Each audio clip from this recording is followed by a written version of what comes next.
what's interesting, little background. I was born in Germany. For my first 10 years I lived here. My mother ended up marrying an American farmer, and poor German kid didn't speak a word of English, was dragged off to Minnesota. I was fortunate because it was a Lutheran farm community, and both the minister and the teacher spoke German. A small parochial school with 5 kids, so I got a lot of good attention, and very quickly, I got there in October. By December, I was doing my Christmas program. So, fast forward, go to high school, and supposedly on to college, but my stepfather said, I'm not paying for college, you know, I need a slave on the farm. I said, I'm not a slave. I ran away from home. Went to work in a town not far away where my girlfriend lived at the time, and guess what? It was the height of the Vietnam War. I know I don't look it, but I'm 77. So, what happened was America had a draft system back then, which Germany is instituting again here, for the military, and if you were not in school where you had a deferment, you ended up as what they classified A1, and you were subject to the draft. So I was fortunate. I was working in a supermarket where the owner was a lieutenant commander in the Naval Reserves, and he told me, I'll get you into the Navy, but you have to enlist for 4 years. And the military draft was only 2 years. But everybody would have ended up in Vietnam, or everybody did end up in Vietnam. So my cousin and my best friend both said, nah, we're taking 2 years, we're not taking a chance. You know, wrong decision, I'm here. One died the first week in Vietnam, the other one lost his leg and has since died. But I end up going into the military, and I never did become an American citizen. But I was an immigrant alien, meaning I had a green card, and which meant that I was subject to the draft. So I get into the military, go through boot camp. I was a fairly intelligent individual, so finished to the top of my class, and I was supposed to have the choice of what kind of career path I wanted to pursue in the military.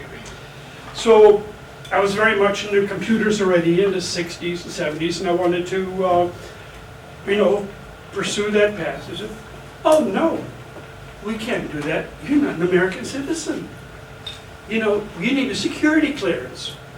What choice do I have?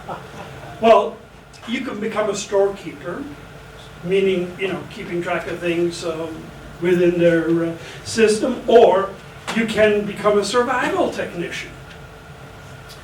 Yeah, I really don't want to be a storekeeper, so, became a survival, I took the bill as a survival technician. They sent me off to New Jersey, and, I said, okay, this is going to be exciting. They had me a box of parts, I put it together, it was a sewing machine. I said, what does this got to do with survival? And the sergeant said, just wait. They handed us a bolt of material and some cord, and here's a pattern for a parachute. So we learned how to sew a parachute. Once we had the parachute sewn, they said, now you're going to learn how to pack it. So we learned how to pack it, and now we're going to teach you how to land from a parachute. And we would jump out of second-story windows, roll, fall, and land. And we had our parachutes all together. They inspected it and said, oh, beautiful. Guess what, buddy? We're going to try it out now. We go up, and, the instructor, me, another student, and the instructor. He said, it's you and me, buddy, and he pulls me out of the airplane. So I finished on top of my class, and lo and behold, the billet for top of the class was the Blue Angels flying team, which was, the premier airplane. Oh no, you can't have that. You're not a citizen and you need to have security clearance. I said, okay, what do I do? I, talked to the sergeant and said, well, being a European, we are going to give you a billet in a patrol squadron that is stationed in Washington, D.C. and in Iceland. We were flying back and forth, we're tracking Russian submarines. And that was my only option, because what I found out, lo and behold, because I was not a citizen, they could not send me into Vietnam. So, so I didn't have to worry about combat, where most of my students at the survival school, became door gunners and, were right in the thick of everything. But okay, so no security clearance to send me to Iceland, and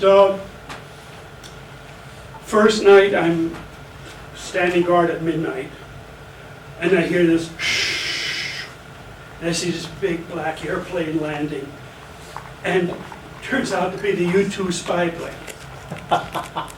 I was told to go upstairs and tell the captain that was on duty that blah, blah, blah was here. I get up and I opened the door, and I felt like I was in a war room. I was in a top secret base, military base in Iceland, with all the top secret flights tracking Russian submarines. Now, I couldn't have any of my other billets because I was not a citizen, and I couldn't get a security clearance, and I get stationed at a top secret base. So the military has been very efficient from day one, and I'm so glad they renamed it as the Department of War. So, the fun part, of course, being stationed there was I had a German passport. So I came to visit my grandmother here and flew back through Iceland through the regular civilian airport, had a stamp in my passport. Now, there was a curfew every night. You couldn't be outside in Reykjavik, the capital, because the military had to be in by 10. But every time the police would, I made friends with a British couple that had an advertising agency. But every time the police would come and check, they said, "We know you're in the military." I pull out my German passport. So, I guess, every situation that you get involved in, you try to make the best of it. And, I've got, at my age, I got a million stories. And,